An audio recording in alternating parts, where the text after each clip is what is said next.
Imagine spending your entire life mastering one single skill, only to realize it's completely useless in the real world.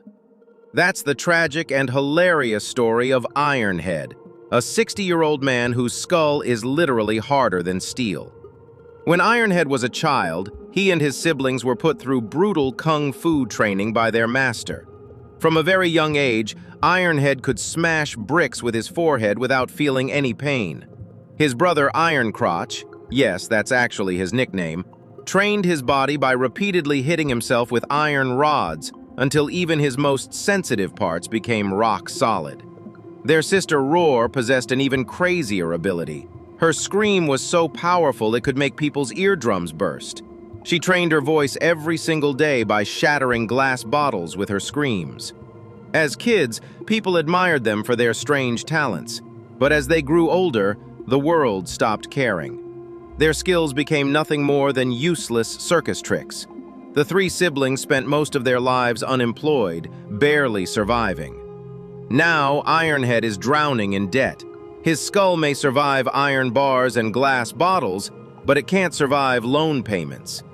One day, debt collectors storm into his house and take away everything he owns.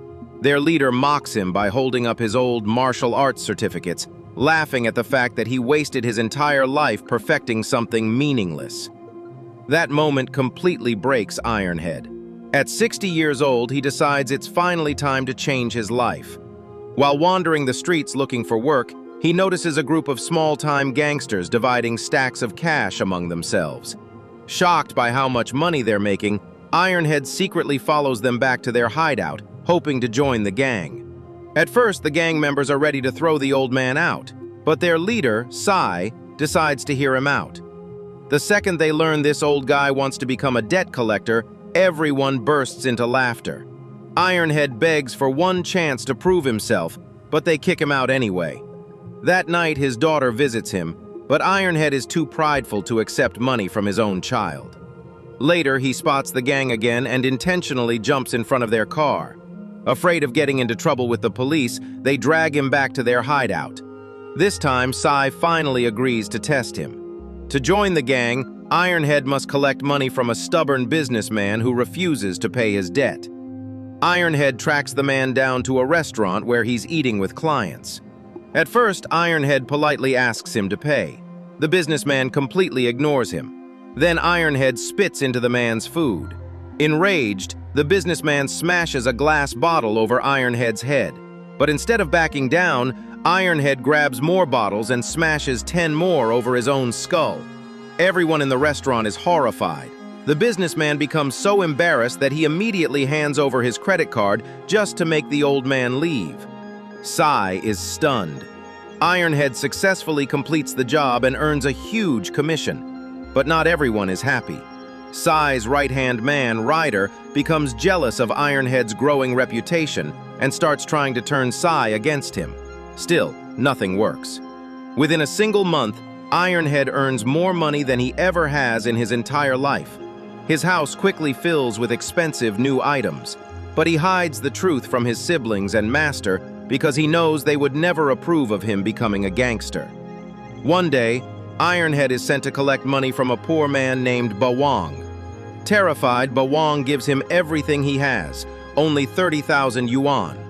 When Ironhead brings the money back, Ryder humiliates him. The gang's rules say they never accept partial payments.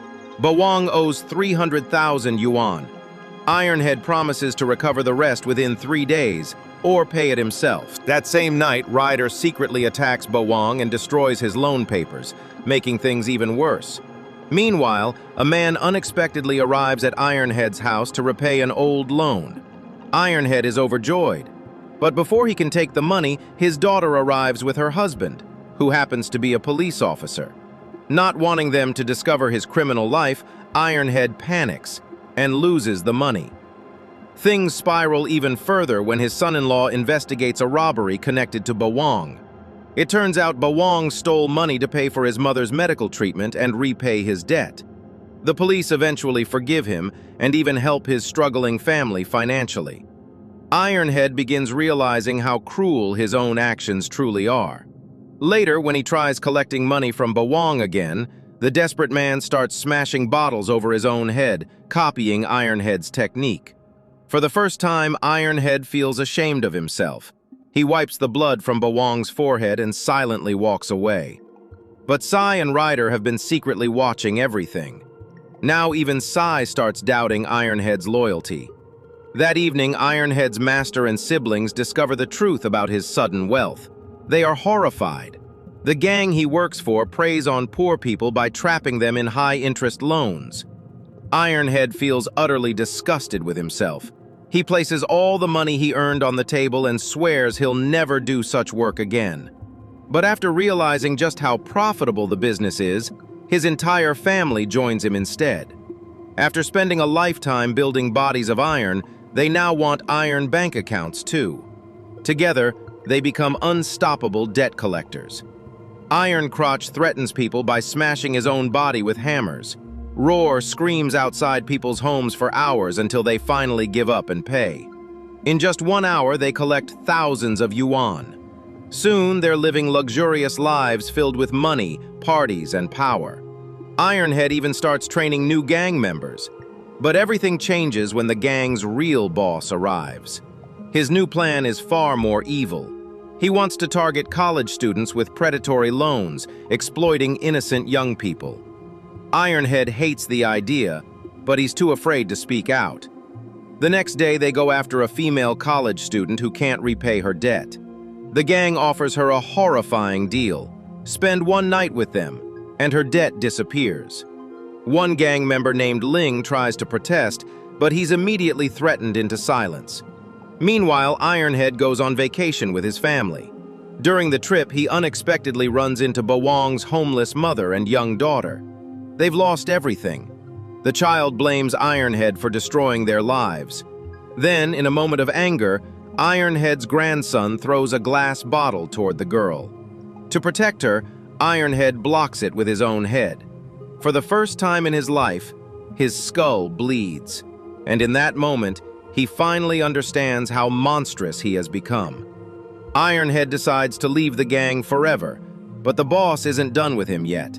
To get revenge, the gang kidnaps Ironhead's grandson. Now Ironhead is ready to risk everything. He sends money to Bawang's family so they can finally buy a home. Then he gathers his siblings and storms the gang's headquarters armed with guns. The gang members immediately surrender, until Roar accidentally pulls the trigger and reveals the guns are fake. The tables turn instantly. The gang captures them and forces them to film disgusting videos involving young women. The boss wants to humiliate them and destroy whatever dignity they have left, but Ironhead refuses.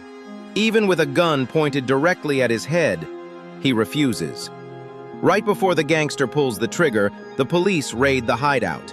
The authorities finally uncover the gang's crimes. The boss, Sai, Ryder, and the entire organization are arrested. The kidnapped girls are rescued, and Ironhead finally leaves his criminal life behind. He moves in with his daughter and promises his family that they will never again use their abilities for evil. So here's the question. If you could turn one part of your body into iron, what would you choose?